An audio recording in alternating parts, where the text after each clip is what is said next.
Bienvenidos a todos, gracias por estar acá. He desafiado el extraño día de neblina que se puso de repente hace un par de horas.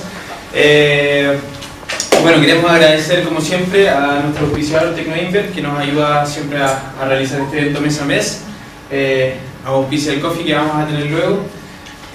Agradecer también hoy día la presencia, porque hoy día no deja de ser un encuentro especial. Agradecemos mucho la convocatoria que tuvo, que nos vimos claramente de que fue muy rápido. Tuvimos que cerrar el formulario rápidamente porque se empezó a inscribir mucha gente, así que creemos que todo tiene que ver con el tema y con nuestro invitado, que en este caso viene a hablar de un tema muy común en estos días. Aprovechamos de inmediato de invitarlo. Mañana ¿cómo se llama? Va a estar haciendo el taller de esta charla.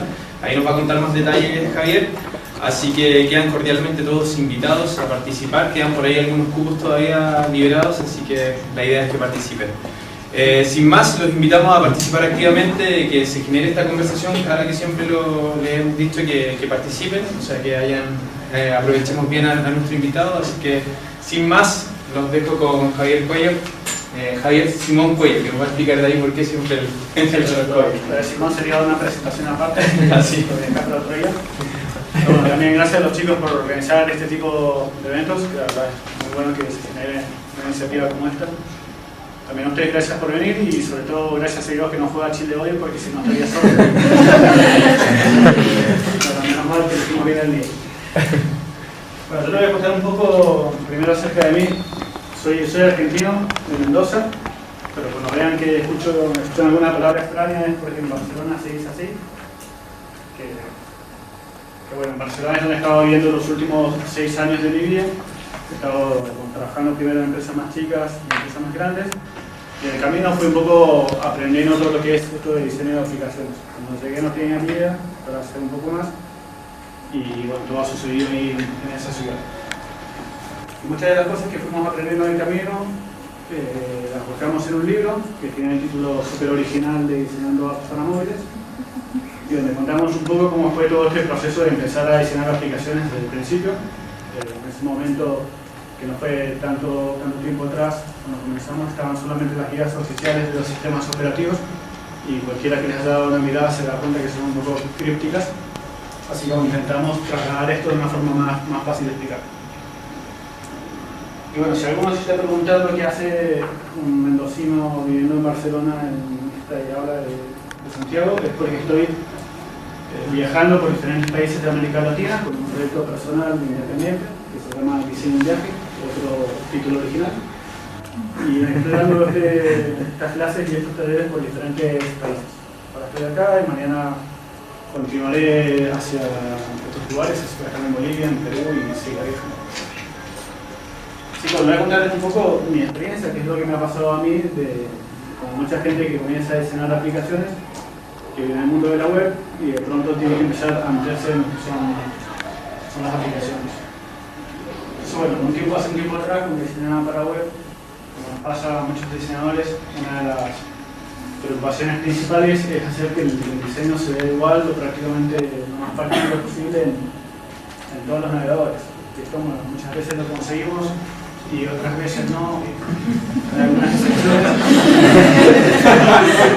No voy a dar nombres, no voy a mirar a nadie, pero bueno, a veces pasa que los diseños no cambian. Cuando comencé a diseñar aplicaciones me di cuenta que había algunas cosas que eran radicalmente diferentes a lo que estaba acostumbrado a hacer y a tener en cuenta a la hora de diseñar para web, que en aplicaciones eran muy importantes. Una de esas cosas es el contexto de uso, que básicamente es lo que rodea a todos los usuarios cuando están interactuando con una aplicación. Cuando estábamos diseñando para web, nunca pensamos en el contexto, porque estamos idealizando a una persona que está en su casa o en su oficina, sentado con plena dedicación a lo que está sucediendo en el monitor, y que alrededor de él no pasa nada, como si fuera una burbuja.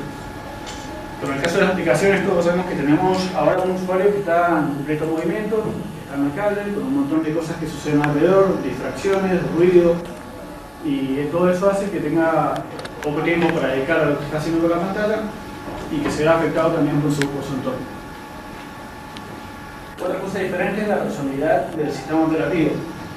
Estamos diseñando un sitio web, que lo estamos diseñando para Windows o para Linux o para el sistema macOS, da un poco igual, no lo tenemos en cuenta para nada.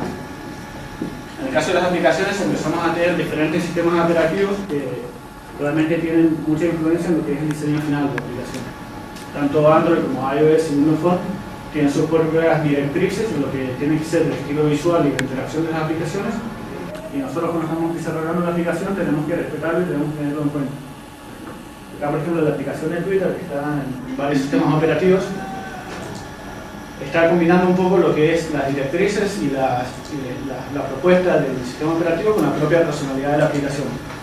La idea no es que la aplicación se parezca lo más posible en todos los sistemas operativos, sino que intente como absorber esa forma de hacer las cosas de cada sistema operativo. Otra diferencia importante es el hardware. Estamos diseñando una web, pocas veces diseñamos pensando en que la persona tendrá un micrófono o una cámara, casi que no lo tenemos en cuenta eso. En el caso de las aplicaciones empezamos a tener teléfonos que tienen un montón de cosas.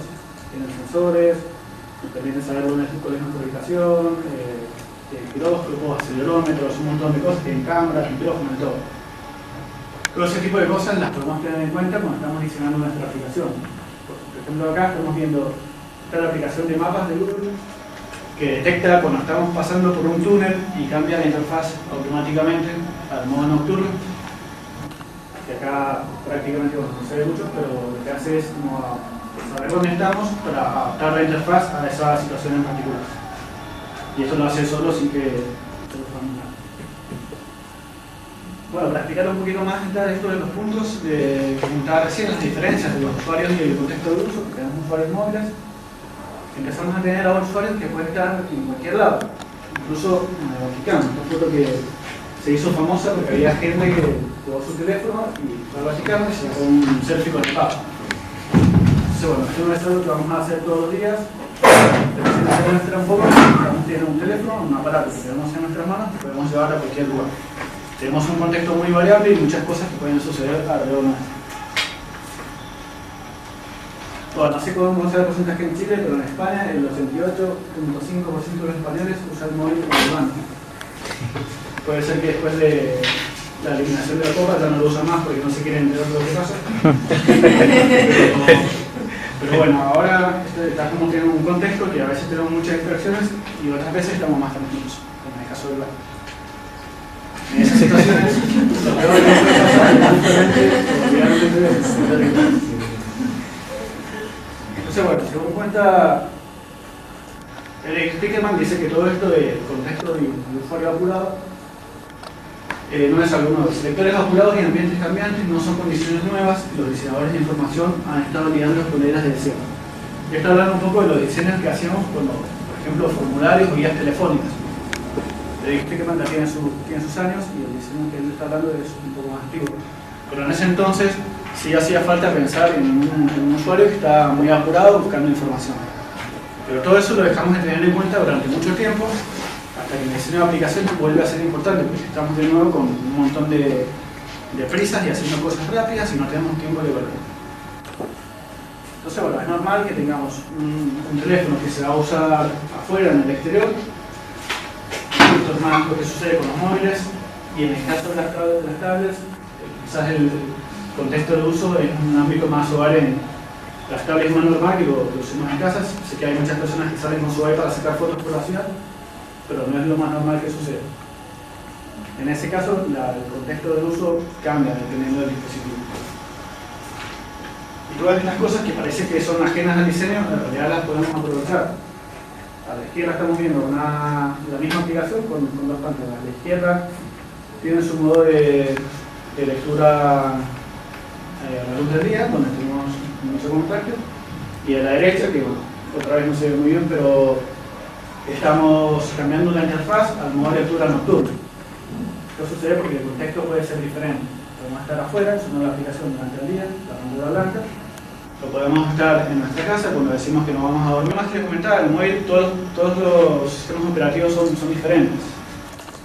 Entonces, bueno, cuando empezamos a diseñar una aplicación, decimos, bueno, voy a hacer una aplicación intuitiva, fácil de usar. Y todo el mundo dice, y te descargas una aplicación y dice actualizada, ahora más intuitiva que antes.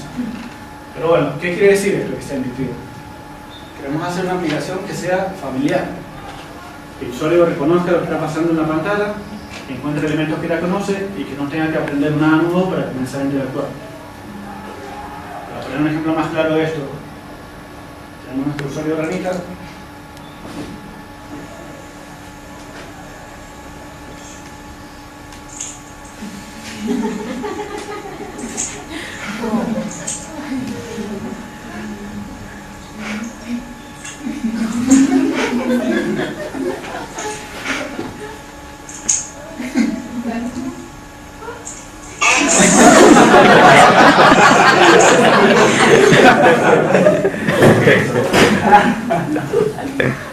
Bueno, entonces, que nos enseñan las ranitas que pueden ser muy peligrosas, que no podemos ponerlas, no hagan eso en casa. Y por otro lado, que bueno, podemos tener usuarios que reconocen la interfaz con elementos tan familiares que las pueden usar directamente sin indicaciones y sin que digamos nada. Todo esto que vemos en las aplicaciones de tutoriales, que se bajan una aplicación y tienen que pasar 4 pantallas que les explican cómo funciona, bueno, mal hecho. Bueno, una forma de que nuestras aplicaciones sean efectivas es usar los patrones de interacción. Cada sistema operativo tiene estos patrones, que son soluciones probadas de diseño para resolver algunas cosas en particular. Cada sistema operativo tiene unos diferentes. Por ejemplo, en algo tan trivial como pueden ser las pestañas, en iOS están ubicadas abajo, en Android están arriba, y en Windows Phone están arriba, pero son text. ¿Sí? Quiere decir que es lo mismo, sirve para cambiar de una sección a otra, pero cada sistema operativo tiene un enfoque diferente. Lo mismo sucede con otras cosas. Por ejemplo, tenemos acciones desbordadas, que son las acciones secundarias. En el caso de iOS se abren de abajo por arriba, en Android tienen unos 3 puntos como suspensivos a la derecha, que se despliegan estas acciones, y en Windows Phone se abre algo desde abajo. O sea, es lo mismo también, pero cada sistema operativo encuentra su propia manera de resolver. Lo ideal es que nosotros, cuando estamos diseñando las aplicaciones, entendamos cuáles son los diferentes patrones que hay para resolver las situaciones de diseño de esa forma y que el usuario ya las encuentre como familiares, porque se hacen así en todas las aplicaciones. Lo mismo sucede con otras cosas, como el botón de volver. Acá es un poco más conflictivo porque tenemos en iOS este botón de back que está arriba a la izquierda. En Android tenemos el botón abajo en esta barra, la barra donde está el círculo, y también tenemos otro botón arriba, que lo ha incorporado Android hace poco, hace unas versiones atrás. Mientras el de arriba se comporta de la misma forma que iOS, que es más como volviendo a nivel de jerarquías. La flecha de abajo es como un histórico de las acciones que vamos haciendo. Entonces, bueno, hay una confusión acá que Android todavía no termina de resolver lo mismo. Y en Windows Phone está directamente lo que es en el hardware del teléfono. Este botón. Entonces, bueno, de nuevo, una misma situación que está resuelta de manera diferente en cada sistema operativo.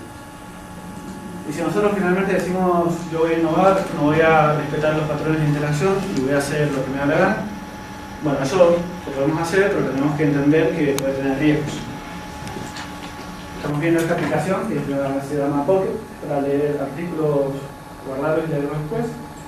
Eso lo que hicieron fue ubicar en Android, en esa esquina superior izquierda, esta marca, este check, que lo que hace es archivar el artículo que estamos leyendo, aunque ya no aparezca en nuestra lista.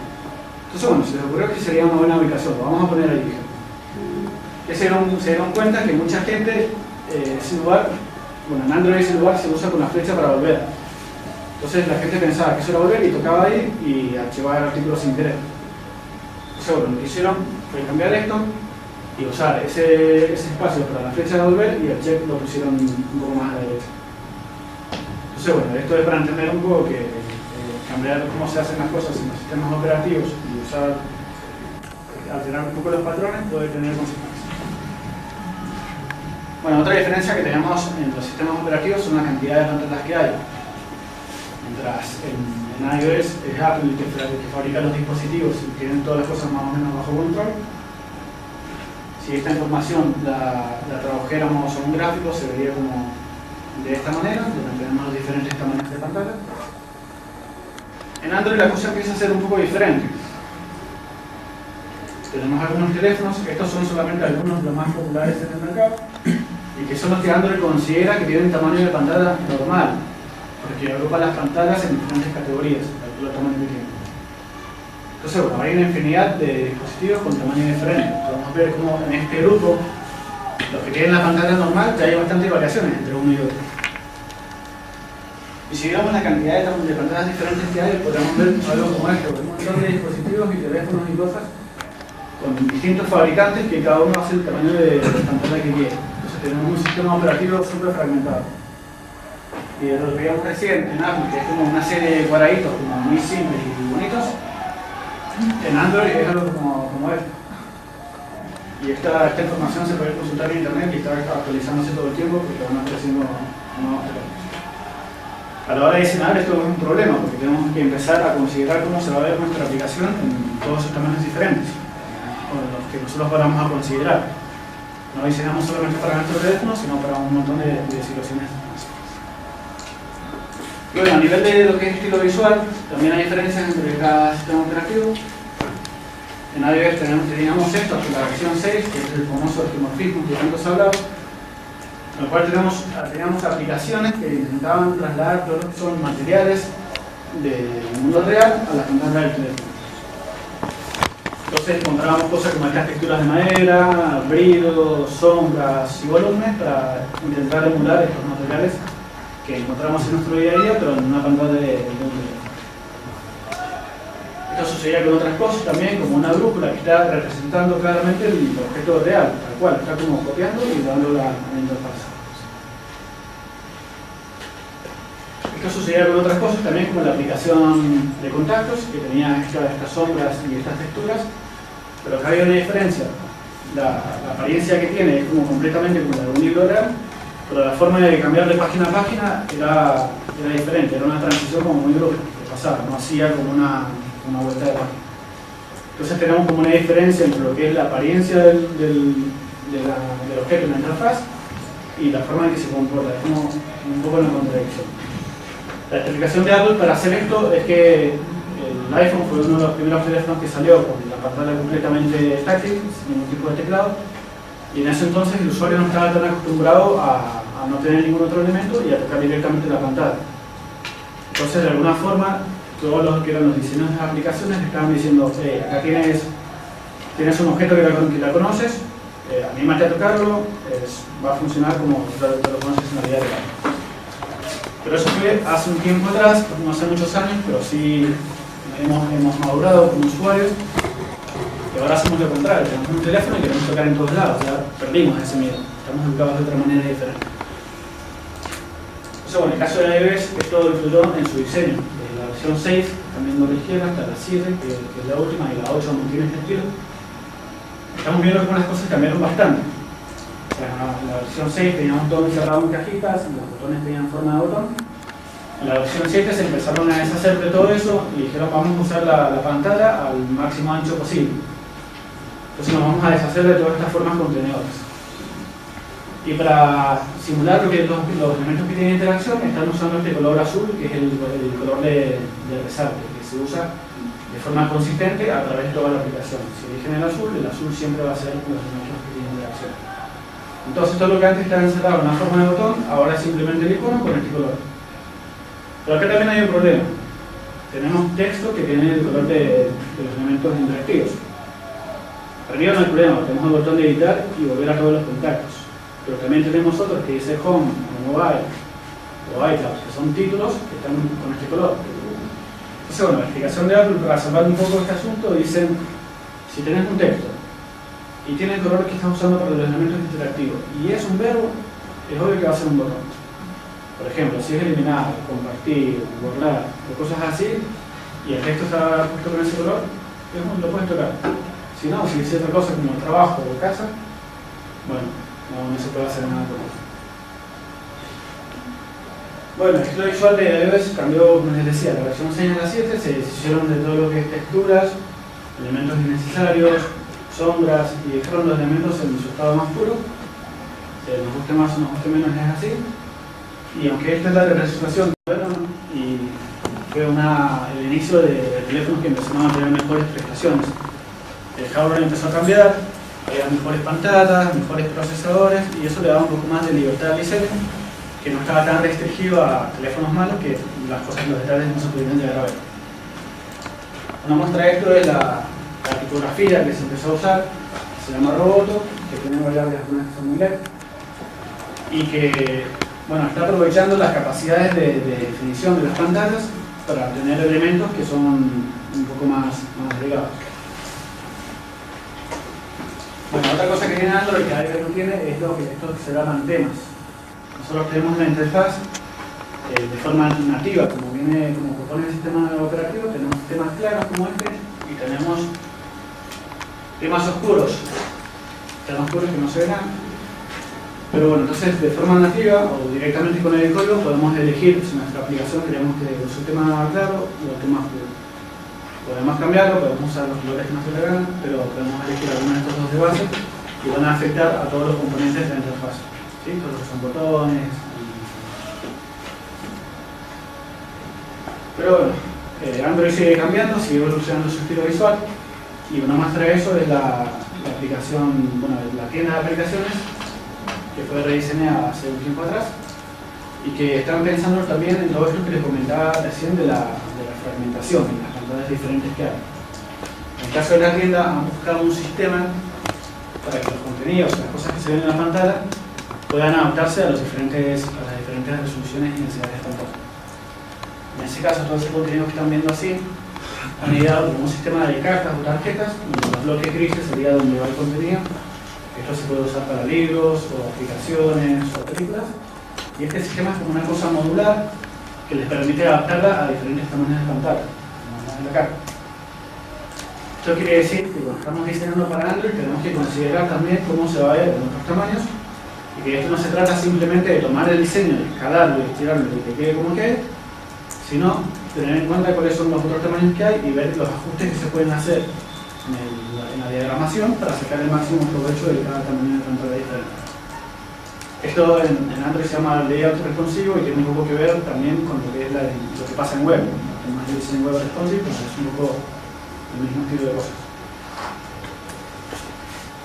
Bueno, en Windows Phone, que es verdad que no tiene tanta participación de mercado. En Argentina acabo de escuchar que está ahora en segundo lugar en Android, no sé cómo en Chile. Pero sí tenemos acá unos pequeños puntos cuadrados verdes que se ven ahí arriba, es una retícula o una grilla que están usando todas las aplicaciones para construir la diagramación de la interfaz en base a estos cuadrados. Entonces la idea de Windows Phone es tener un estilo bien geométrico, que un poco recuerda lo que es el diseño suizo, y que las aplicaciones hagan uso de esto bastante intensivamente. De hecho, lo que intentan establecer es como una política que si tu aplicación no aparece en Windows Phone visualmente, entonces la tienda no lo va a probar. Esta es la aplicación de Spotify, que podemos ver que aunque no tengamos estos cuadros como uno sobre otro, podemos ver que el estilo que tiene es bastante así geométrico. Otra cosa diferente que tiene Windows Phone es esta forma de navegar que se llama panorama, donde ubicamos las pantallas principales una al lado de la otra de forma continuada y tenemos este fondo que acompaña y envuelve a todas las secciones estas de video. Entonces podemos estar navegando entre ellas y sin tener esta sensación de que estamos cambiando de pantalla, sino que seguimos permaneciendo en este nivel principal. Y bueno, aunque tengamos todas estas directrices bastante claras, que los sistemas operativos nos dicen cómo tiene que ser el diseño de nuestra aplicación, hay otros que un poco lo ignoran y dicen, no, voy a hacer lo que quiero. Entonces encontramos aplicaciones de Android como esta, en el cual empezamos a ver que hay algunos elementos que están completamente fuera de lugar y que no tienen nada que ver con lo que se hace en Android. En este caso, es esta pequeña barrita que tenemos ahí abajo, que no solamente está ubicada en un lugar donde no toca, porque en Android no se ubican estas barras de acciones abajo, se ubican arriba, sino que a nivel visual, el fondo y el estilo de los iconos es completamente extraído de iOS. Para mí como usuario de Android, lo veo esto y digo, hay algo raro acá, si no soy diseñador. Y si soy diseñador, me doy cuenta y sé que eso está hecho mal. Así sucede con otras aplicaciones. También está la aplicación de Web, que es una aerolínea española, que también tiene esta pequeña barrita de abajo de pestañas, que está como completamente copiada de iOS y puesta en una aplicación de Android. No solamente eso, sino que debajo de esta barra está la barra del sistema operativo, que tiene otros elementos que se puede aplicar. Entonces, bueno, ponerlos en esta ubicación hace que estén muy próximos uno del otro. Y si es un elemento como estas pestañas, que lo voy a cambiar frecuentemente de sección, puede ser que muchas veces me voy a equivocar y voy a tocar la otra barra y voy a terminar como saliendo de la aplicación. Pero depende de qué tan existente sea, en mi caso la desinstalé porque dije, esto no puedo permitirlo. Y bueno, después hay otras aplicaciones que ya son como una especie de Frankenstein porque mezclan un montón de cosas diferentes. Esta aplicación es de Android, pero así a mí si me muestran esta embajada y nadie me lo dice, voy a pensar que es de iOS, porque tiene esta flecha arriba de volver, que es completamente de iOS.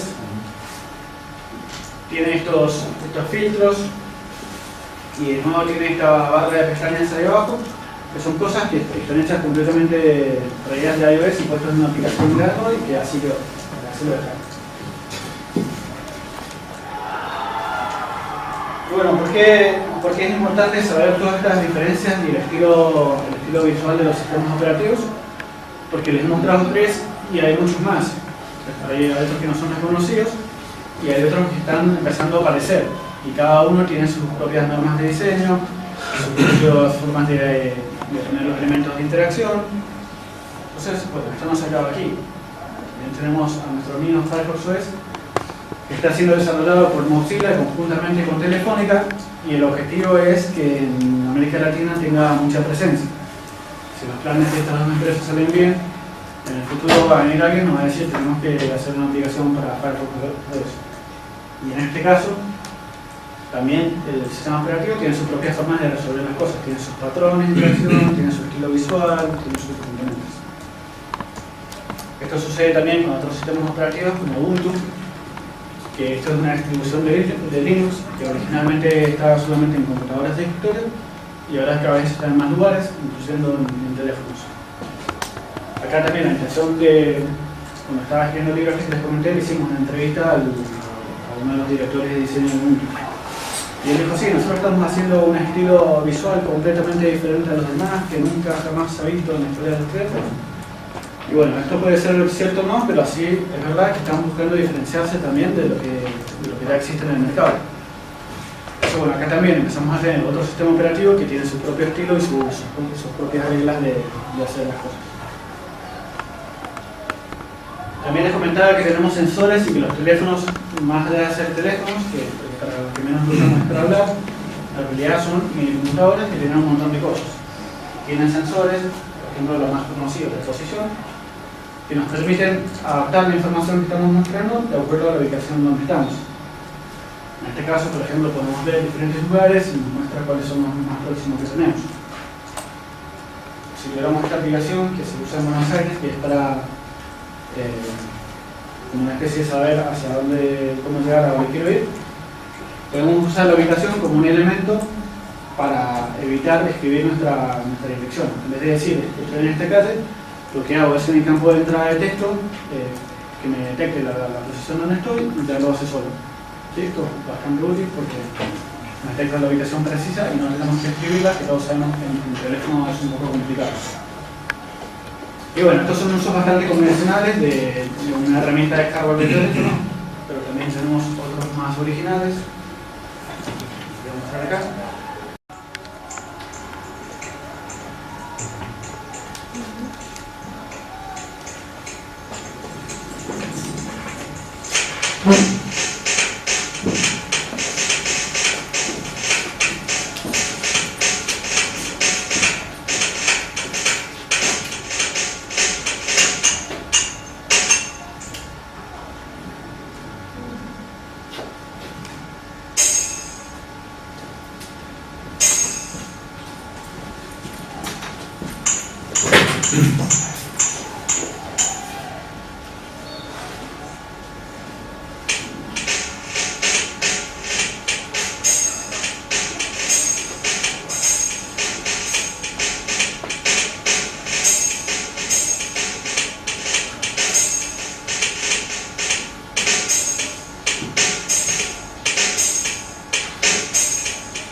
Que no se bajen la aplicación ahora, no empiecen a jugar. Recuerdo que me voy a dar cuenta si alguien lo está haciendo. Pero bueno, acá estamos viendo cómo todos los sensores se pueden usar de una forma creativa. Estamos usando los componentes de hardware del teléfono como una forma de obtener ingresos de datos que después podemos usar la interfaz para hacer otras cosas con esa información. Y bueno, muchos nos preguntan siempre cómo se hace para comenzar a diseñar una aplicación, cuál es el proceso que tenemos que seguir. Muchos tenemos diferentes metodologías y siempre también como diseñadores queremos hacer las cosas solos. Tengo una noticia, necesitamos por lo menos un desarrollador, un programador que nos va a ayudar. Es muy complicado, no es como tanto como en web. Quizás es más común que estamos haciendo el diseño y también hacemos el frontend y tiramos un poco de estilos y tal. El diseño de aplicaciones es más complicado, hacer el trabajo del programador, necesitamos una persona que sea específica de acuerdo a lo que queremos hacer. No solo eso, sino también que lo que es programación para Android y para iOS es bastante diferente de los conocimientos que hacen falta. Necesitamos programadores diferentes. Eso es esto que hacemos siempre, que a los diseñadores nos gusta como estar más en la parte creativa, en el concepto de la aplicación y hacer el diseño y después lo vamos a un programador y le decimos implementar esto. Entonces tenemos como esta barra naranja que es el trabajo del diseñador y ahí termina, y si lo pasamos al diseñador para que haga el trabajo sucio. En realidad tenemos que buscar la forma de cambiar esto para que estemos más integrados en nuestro proceso de diseño. Tenemos que empezar a estar todo el equipo comunicado desde el primer día. El diseñador y el programador tienen que estar como conscientes los dos al mismo tiempo de qué es lo que va a hacer, cuál es la complejidad que tienen y cuál es el alcance y cómo se van a resolver las cosas. Es verdad que en algunas etapas vamos a tener diseñadores que tienen más trabajo, después el desarrollador que tiene más cosas, pero en cada etapa lo ideal es estar bien comunicado con cada una de las personas que integran el equipo. Así nos vamos a mover por las diferentes etapas, tenemos el concepto, la investigación, activamos el valor de nuestra idea. Vamos a pasar al diseño de interacción, que acá diseñamos los wireframes y prototipos. La etapa de diseño visual o diseño gráfico de la interfaz, que es la etapa por la que muchas veces se suele comenzar erróneamente, está recién en la mitad del proceso. Tenemos un montón de cosas antes que hacer, antes de dar ahí. Y después tenemos la programación de la aplicación y finalmente el lanzamiento. Pero bueno, esto que lo vemos así como una cosa lineal, tampoco tiene que serlo tanto. Podemos tener otra forma de trabajar. Bueno, tenemos diferentes etapas, como el concepto, el wireframe, el prototipo y una parte muy importante es el test con usuarios. Todo lo que estamos haciendo con nuestra aplicación tenemos que validarlo y probarlo con usuarios para ver si realmente se comporta de la forma que esperamos antes de seguir invirtiendo mucho tiempo en lo que es diseño y programación. Esto que lo vemos así puede ser como un ciclo donde tenemos muchas iteraciones y recorremos esta rueda lo más rápido que podamos. La idea es llegar a la parte de test muy pronto para obtener comentarios y observaciones de acuerdo a lo que hace el usuario y poder mejorar la aplicación y así seguir enteramente. Esto es algo que en el mundo empresarial es la metodología de trabajo de Lean Startup, que está aplicado a un producto, que dice, si yo tengo un producto nuevo, tengo que validarlo con mis potenciales clientes para saber si es lo que los clientes quieren o no. Pero esto tengo que saberlo muy pronto antes de desarrollar y imprimir 10.000 cajas de mi producto, ¿sí? Esto es algo que se aplica a diseño y que se llama Lean UX, que es como la experiencia de usuario Lean, como trabajar en diseño de una forma más ágil que podamos. Y bueno, si vamos a empezar a trabajar, ahí cuáles son las etapas del proceso de diseño. Si quiero empezar también con un proyecto desde cero, puedo elegir la forma en que voy a empezar.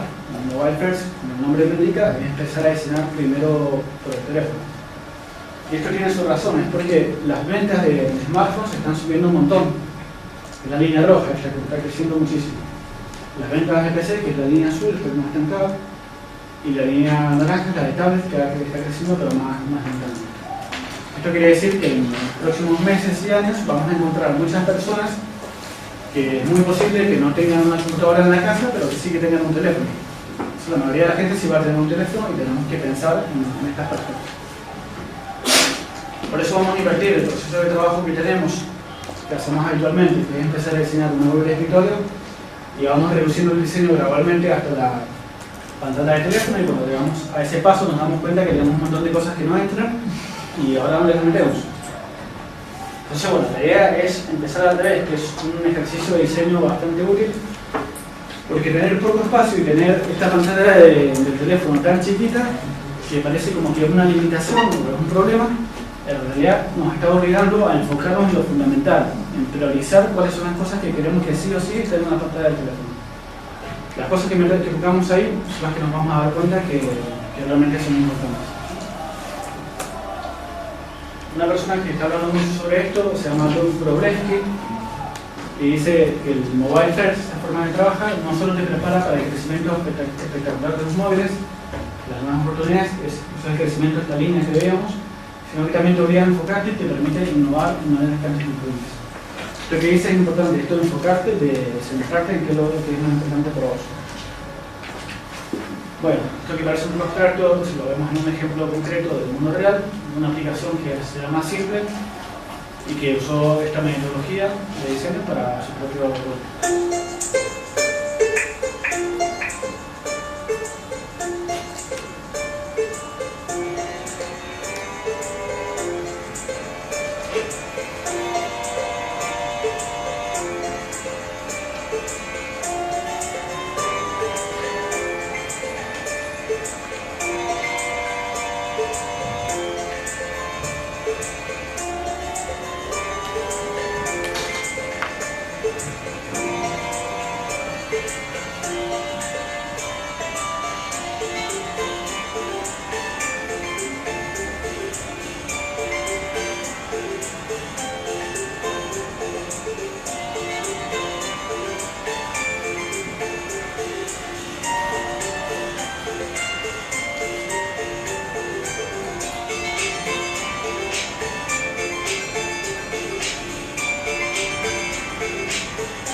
Bueno, entonces lo que era de casa.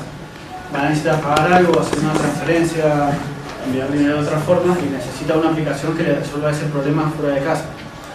No tiene que pasar lo que pasa muchas veces, que queremos hacer una operación compleja y nos damos cuenta que el teléfono no se puede porque la aplicación está limitada, tenemos que esperar llegar a la casa, abrir la web y hacerlo desde ahí.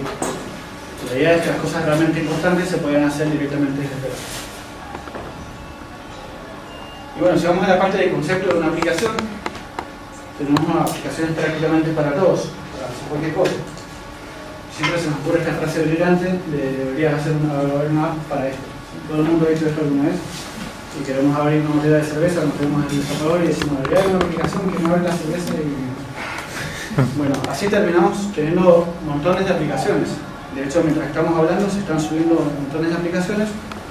Se suben más o menos 1000 aplicaciones por día a las tiendas, así que imagínense. Terminan pasando cosas como estas, donde tenemos aplicaciones de tareas, que alguien dijo, voy a hacer una aplicación que te permite completar cosas que vas haciendo y que ya tan genial, y la voy a subir.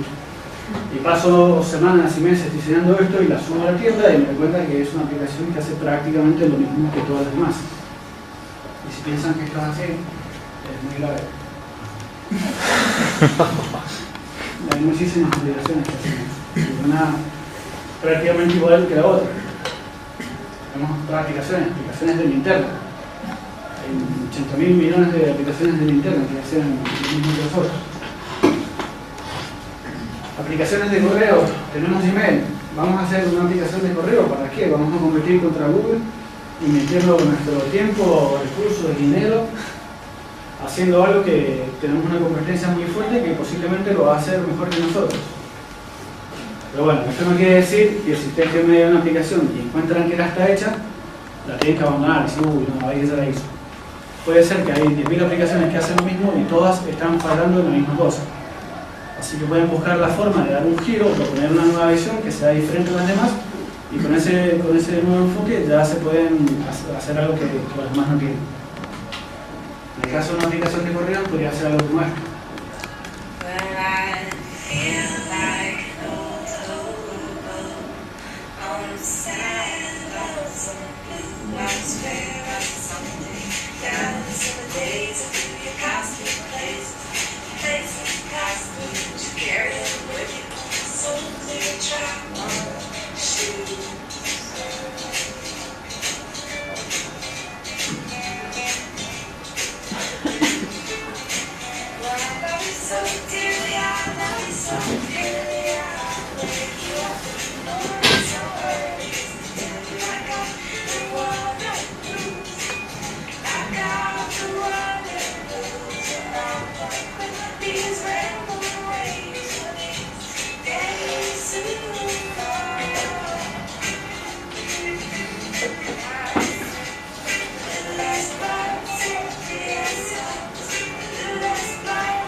Bueno, esta aplicación se llama Mailbox, le fue muy bien, la compró Dropbox, había un montón de expectativa del día que salió. Y básicamente no deja de ser una aplicación de correo, pero está intentando resolver un problema diferente. Todos nosotros tenemos nuestra bandeja de entrada que se acumulan miles de mensajes sin responder. Entonces lo que están intentando hacer es tratar estos mails como si fueran cosas para hacer y que puedes decidir si responderlos ahora o mañana o la semana que viene. El objetivo es que tengas esta pantalla vacía donde dice Inbox 0 y finalmente ahí te puedas ir a pasear feliz por el campo. Entonces, bueno, es básicamente lo mismo que hacen las otras aplicaciones, pero intentar resolver un problema diferente y darle un enfoque distinto. Bueno, mi frase de cabecera: hacer algo con una app debería ser más fácil que hacerlo sin ella. No se olvide nunca. Pasa muchas veces que decimos, vamos a tener una aplicación, que la saco, pongo un código, hago un desbloqueo con la cara, hago un swipe y no sé qué, y consigo abrir la puerta de mi casa. Sí, bueno, para eso sacar las llaves, abrir la puerta y ya está. Esto es algo para recordación. Luego empezamos a hablar más de cosas particulares, lo que es diseño de una aplicación, del diseño de la interfaz. Empezamos a ver que tenemos algunas cosas distintas y particulares del móvil, que son las pantallas táctiles. Son cosas un poco más técnicas, pero importantes a tener en cuenta. Los tamaños mínimos de las áreas de interacción. Desde el dedo del jugador de básquet hasta el dedo de un bebé, en tamaños muy diferentes. Y un comité de científicos aburridos decidió que el tamaño promedio, después de muchos estudios, era de 10 milímetros. Entonces, bueno, ese es el tamaño promedio. Tenemos esta área de interacción que tiene ese tamaño, hace cuadradito, tiene físicamente en la pantalla de su teléfono, las áreas que tienen interacción tienen que tener por lo menos ese tamaño. No quiere decir que tienen que abrir Photoshop y cambiar unidades a milímetros y empezar a diseñar así, sino que el resultado final tiene que tener ese tamaño. Si tienen dos elementos que se van a tocar, como uno próximo por el otro, separen dos por lo menos 2 milímetros para que el usuario no se equivoque y toque uno por error. Esto no quiere decir necesariamente que todos los gráficos tienen que ser así de grandes. Pueden tener un área táctil que tiene ese tamaño, pero el área visible es más chico. Por ejemplo, tienen un icono que es más chico, pero el área que se puede tocar para ejecutar esa acción sí que tiene ese tamaño. Y si finalmente deciden que lo de los 10 milímetros no les importa y van a hacer lo que les dé la gana, podemos llegar a tener problemas. Esta curva, hacia la izquierda, muestra las veces que un usuario se equivoca. Porque toca fuera del objetivo, porque mientras más chico es, más posibilidades de que el usuario se equivoque. La curva baja hacia la derecha es bastante plana, porque acá estamos más cerca de los 10 milímetros que le conté, y con ese tamaño hay prácticamente muy pocas posibilidades de que un usuario se equivoque. Y después tenemos las áreas de interacción también. Esto quiere decir que dependiendo de la forma en que sostenemos el teléfono, tenemos algunas zonas que podemos alcanzar con mayor o menor dificultad. Acá también otro comité científico se reunió y dijo: la mayoría de las personas sostienen el teléfono con la mano derecha y interactúa con el pulgar. Es verdad que otras veces lo hacemos diferente, lo sostenemos con una mano y tenemos este libre. La mayoría de las veces, sobre todo cuando estamos muy apurados, sacamos el teléfono y hacemos así. Entonces, dependiendo de si sujetamos el móvil más abajo o más arriba, las áreas verdes son las que podemos tocar con más facilidad, las amarillas nos cuesta un poco más y las rojas ya tenemos que hacer un esfuerzo especial para llegar a ellas. Si bien esto es relativo, lo podemos llegar a tener en cuenta para nuestro diseño, de no poner acciones que queden en las zonas rojas, a menos que consideremos que es algo peligroso y que queremos que el usuario lo toque solamente si está seguro y determinado de que llegar ahí. Este botón hamburguesa que se conoce para acceder a este menú lateral, que se abre así, que tiene muchas aplicaciones, que tiene un botón en la esquina superior izquierda. El inconveniente que tiene es que es un elemento que vamos a usar frecuentemente, pero la zona donde está puesto es muy difícil de alcanzar. Entonces, lo pueden tener en cuenta. Después, manipulación directa. Tenemos una pantalla táctil, entonces tenemos que tocar la pantalla, tenemos que usar nuestras manos lo más posible con los distintos elementos que hay.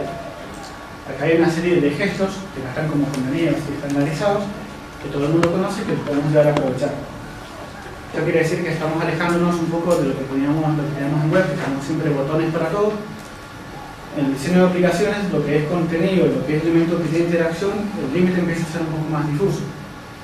Podemos tener, por ejemplo, una imagen que es contenido, pero al mismo tiempo la podemos llegar a tocar o manipular, agrandando o rotando como queramos. Entonces, bueno, podemos empezar a usar los elementos de forma más directa y no siempre con un botón o algo que afecte a ese link. Una aplicación que uso mucho los gestos es esta.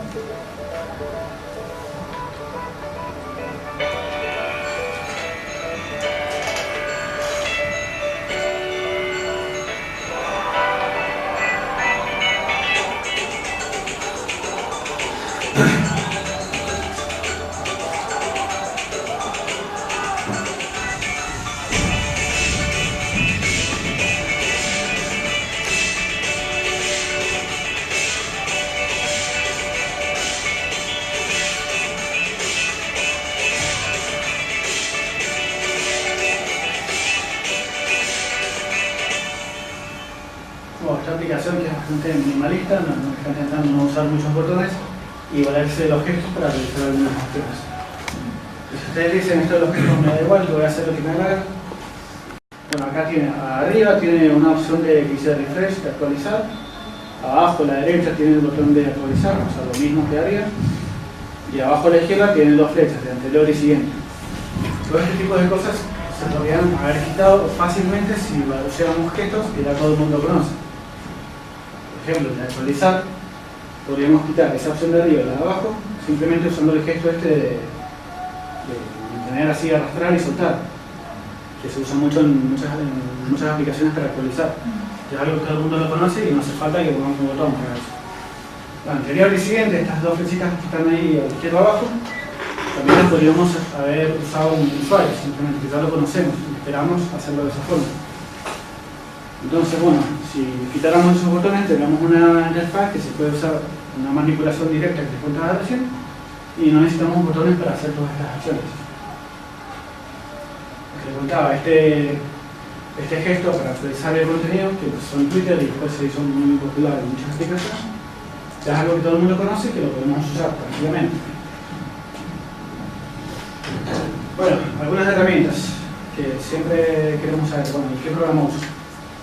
Entonces, bueno, yo le voy a recomendar algunas. Antes que nada, no tengo ninguna comisión de venta sobre esto, pero simplemente son algunas que me gustan y que me parecen que pueden ser muy útiles para su trabajo diario. Una de ellas es esta aplicación que se llama POP, que las siglas significan Prototyping on Paper.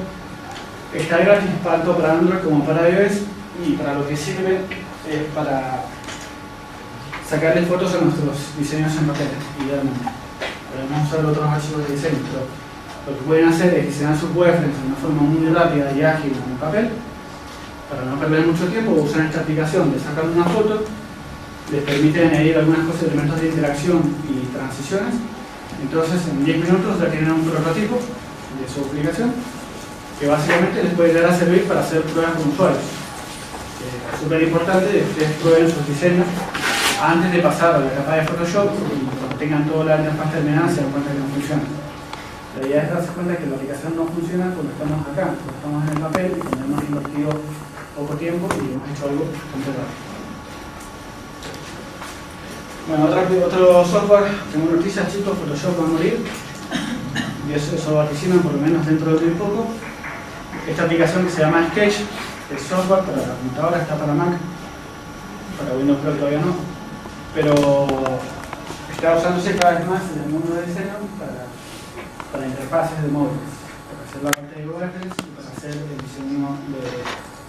diseño visual de la interfaz. Así que bueno, son dos herramientas que se usan mucho y que en el día a día les pueden llegar a servir.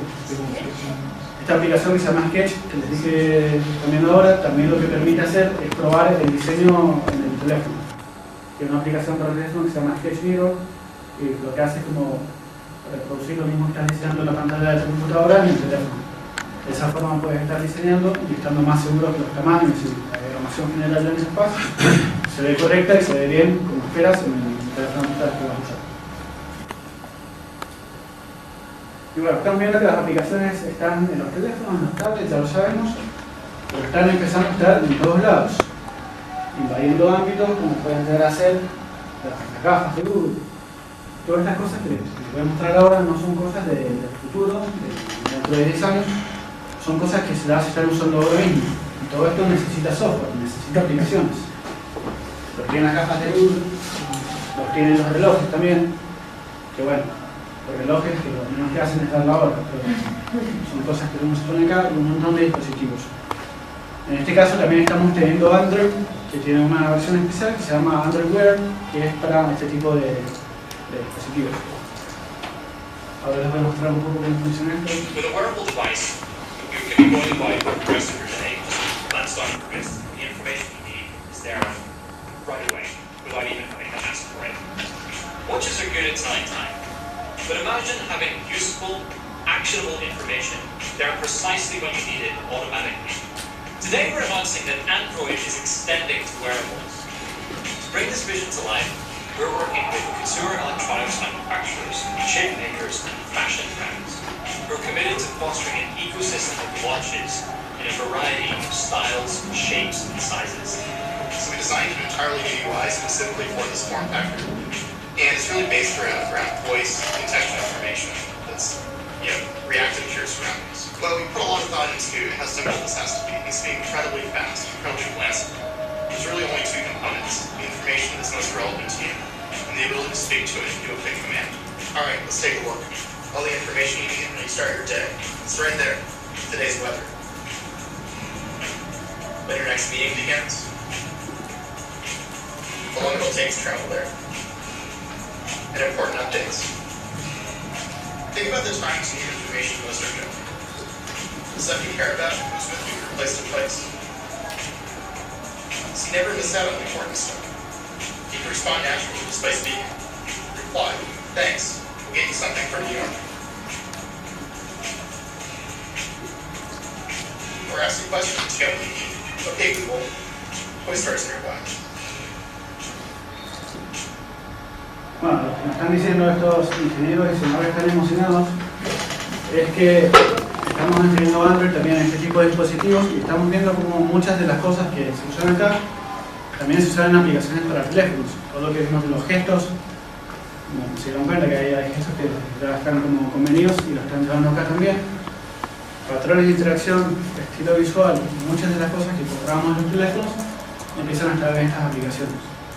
Entonces, bueno, eso es algo que nos está diciendo que tenemos que diseñar aplicaciones para celulares, está bien, lo vamos ahora, pero no tenemos que atrasarnos mucho, tenemos que empezar a hacerlo ahora porque está todo cambiando muy rápido.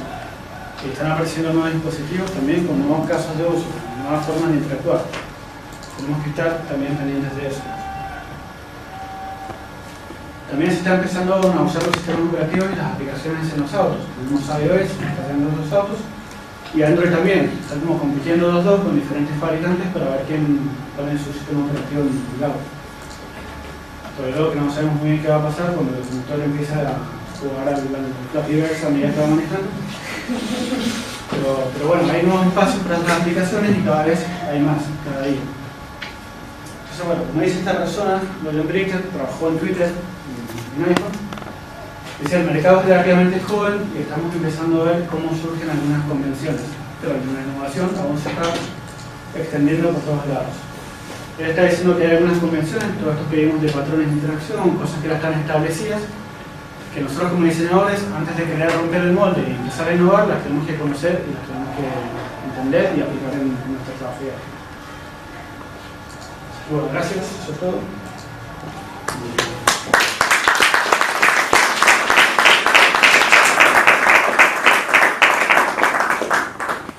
Si tienen alguna pregunta, pueden hacer ahora, o yo voy a seguir estando acá, así que...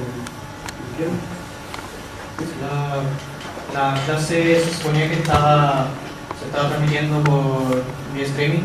¿Estará disponible para revisarlo por internet más adelante? ¿O? Sí, ya está online. No trajinaron otra vez. Bueno, si cualquier cosa me preguntan, sigo estando acá. Después quería avisarles que mañana hay un workshop en la Universidad Católica, en la Facultad de Comunicación, creo que es, en la tarde aquí 140. Empieza a las 8:30 de la mañana y vamos a hacer ejercicios de todo esto durante 7-8 horas que dura el workshop, para practicar un poco lo que es el prototipado, el diseño y todo eso. Así que... Consulta, han preguntado un montón por el libro. ¿El libro solo lo adquieren vía web? El libro está en versión digital solamente. Es un proyecto independiente. No está en las librerías, se vende en papel, pero en España, acá lo pueden comprar a través de Amazon y si no, descargarlo está en Google Play, está en iTunes y está en Amazon en versión digital. Así que... Voy a una aplicación para Android.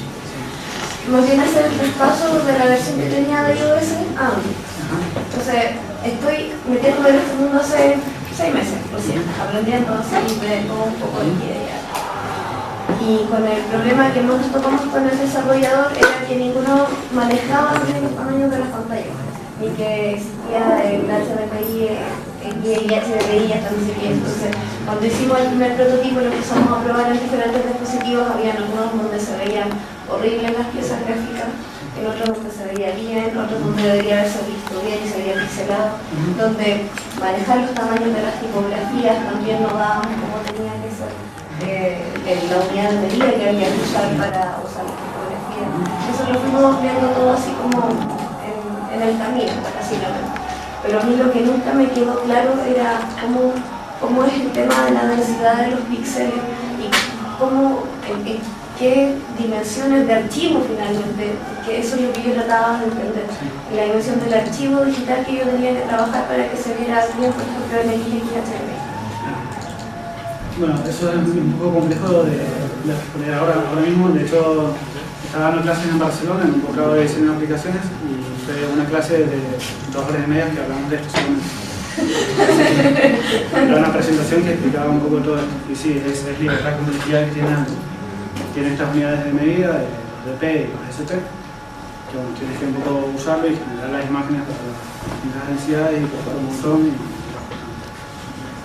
Requiere mucho cariño. Pero no hay como algún estándar, porque en el fondo lo que ellos hablaban era de que tenía que tener cierta densidad de los DPI, de los píxeles, en los tutoriales que leí. Pero yo no entendía si eso se refería a, por ejemplo, en Photoshop, manejar el tamaño de los DPI del archivo, o es realmente hacer el archivo 2 o 3 veces más grande. No, tenés que hacer los archivos más grandes. O sea, eso del Photoshop de los DPI, olvídate. O sea, no tiene nada que ver con lo que es diseño digital ni diseño de aplicación. En ese caso, tenés como el DPI, digamos, es una pulgada, un espacio físico, entra cierta cantidad de píxeles. Dependiendo de la calidad de la pantalla del teléfono, entran más o menos píxeles. Mientras más DPI tiene, más píxeles entran. Eso quiere decir que mientras más DPI, tu imagen va a tener que tener más píxeles también. Sí, va a tener que ser más grande. Pero es el archivo de diseño que estás usando, no es que lo pones en una configuración de una Photoshop. Así que eso es. Y respecto a los tamaños tipográficos. Bueno, eso Android usa ASP, que también es una unidad de medida propia de Android, que está relacionada con lo que es DP. Que supone que es tamaño independiente de la densidad. Porque usamos ASP y no nos explicaba. No podíamos entender por qué no se veía como debería verse en realidad en los dispositivos más grandes. Seguía viendo la tipografía muy pequeña. Entonces, no sé, se me ocurrió decirle al desarrollador que quizás tenía que ver con como cuando uno trabaja con EM en web, algo parecido, que había que especificar cuál era el tamaño del EM en alguna parte. No, en realidad en Android, si trabajas con SP ya debería ser correcto. Ahora, porque te faltaba, ahora desde acá gente quiere decir, pero las recomendaciones de Android es decir que uses SP y porque es tamaño de tipografía y DP para tamaño de otro tipo de elementos y que eso sea el mismo tamaño en general en todas las tamaños de pantalla. Así que sí, es bastante complejo de entender y por eso muchos diseñadores dicen voy a empezar por iOS porque nuestro problema es que no solamente retina y no retina y claro. Bueno, antes era un poco de lío y hay que hacer un máster para entender esto. Pero bueno, ahora sí, muy rápidamente es lo más que te puedo decir. ¿Preguntas? Ah, ya. ¿Tiene algún secreto, algún tip o algo para trabajar con el tema de la calibración de color? Porque uno cuando diseña en iOS se ve de una forma completamente distinta en Android. Y a veces utilizar un gris de 10% también se ve distinto, o a veces no se ve. Sí, en realidad a nivel de hardware, suponete en Android también es muy diferente las características del mandar. Entonces, lo ideal siempre es que vayas trabajando y lo vayas probando en el teléfono, como se ve. Eso es lo más seguro que vas a tener. La medida que vas trabajando en el diseño de Photoshop, hay software que sirve para ir previsualizando en tiempo real lo que vas diseñando, a medida que tienes Photoshop abierto, con lo que va pasando en tu teléfono. Entonces, lo ideal es que trabajes de esa forma, que te vas previsualizando y lo vas produciendo y ajustando a partir de ahí. La calidad de las pantallas son bastante variables y deberías hacer algo que también tenga en cuenta lo que es accesibilidad, que son temas de contrastes mínimos para que otras personas que no tienen tan buena vista, más allá de lo que es la calidad de la pantalla, lo puedan llegar a ver. Así que, no sé, son variables con las que tienes que ir jugando y tienes que ir probando a medida que vayas diseñando. Yo tengo una pregunta. Hablaste de Android y iOS, pero no sé si has tenido experiencia con hacer aplicaciones con HTML5, como una tendencia ahora que está como fuerte, y te pregunto un poco porque estamos pensando, o sea, estamos desarrollando una aplicación, pero por un tema de dinero, como que es más conveniente, según lo que hemos leído, empezar con HTML5. Entonces, ¿cómo ha sido tu experiencia con eso y cuáles son los pros y contras un poco de esta tecnología, que es como quizás menos potente que ¿Quieres decir cómo hacer una nativo? ¿Vos querés decir hacer una web app? Claro. Bueno, en ese caso, o sea, básicamente no deja de ser una web, porque el código fuente y la estructura en general es como si fuera una web, por más que sea HTML5. Así que si tenés ciertas limitaciones, de acuerdo a lo que puedes llegar a hacer, y a nivel de experiencia en general y desempeño no es lo mismo que hacer una aplicación nativa. Al día de hoy es como que sigue habiendo diferencias entre las formas de desarrollar, siguen afectando bastante lo que es el resultado de la aplicación final. Puede ser que en el futuro como que las tecnologías empiecen a converger un poco y sea prácticamente lo mismo de la forma que lo hagas, que el resultado sea bueno igual. En el caso de Firefox OS, por ejemplo, el sistema operativo, las aplicaciones se programan en HTML. Entonces hacen uso de esto para las aplicaciones finales. Pero bueno, todavía no es algo que está muy externalizado, hay como diferentes formas de desarrollar y las aplicaciones van a quedar mejor o peor de acuerdo a la tecnología que elijas. También se elige un framework como estos que existen para hacer el mismo código y exportar aplicaciones para diferentes sistemas operativos a la vez. Esto tampoco va a quedar tan bien que si hicieras una aplicación nativa con el lenguaje propio de cada sistema operativo. Siguen habiendo algunas limitaciones todavía. Depende un poco de qué quieras conseguir con la aplicación. Quizás el resultado que obtenés, estas limitaciones que puedes llegar a tener en tu aplicación, te da igual, o sea, no te afectan con tu objetivo. Así que no es algo que es igual para todas las aplicaciones. La aplicación que nombraste preguntaban, la que dijiste Sketch, se escribe S-K-E-C-T-H. S-K-E-T-C-H. A ver y si no lo puedes buscar como Sketch, la empresa se llama Bohemian Coding. Bohemian Coding. Perfecto. Casi la encontré seguro. Bueno, les agradecemos que se hayan quedado. Queremos agradecer a Javier, por favor. Nosotros siempre hacemos aquí un reconocimiento a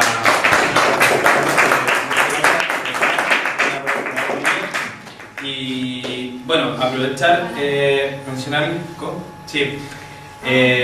dos cosas. Una, agradecer a la Ale, que es muy porfiada, muy terca con su idea, y ella se esforzó por lograr hoy día traer que va a ser nuestro nuevo reconocimiento y recuerdo para los participantes de la Muchas gracias, agradecer que hayas venido y desearte mucha suerte en el diseño en viaje, que eso siga bien ahí, va a quedar con el respaldo en YouTube ya, así que seguimos ahí en comunicación, te agradecemos mucho ahí el tiempo. Bueno, gracias a ustedes también por darme este espacio y por haber venido acá y conocerlos y poder compartir lo poco que sé con ustedes. Para mí ha sido una muy buena experiencia y en el futuro cuando vuelva a pasar por aquí lo repetiremos. Exacto, buenísimo. Bueno, ustedes tienen ya el Twitter, así que seguimos la conversación ahí online.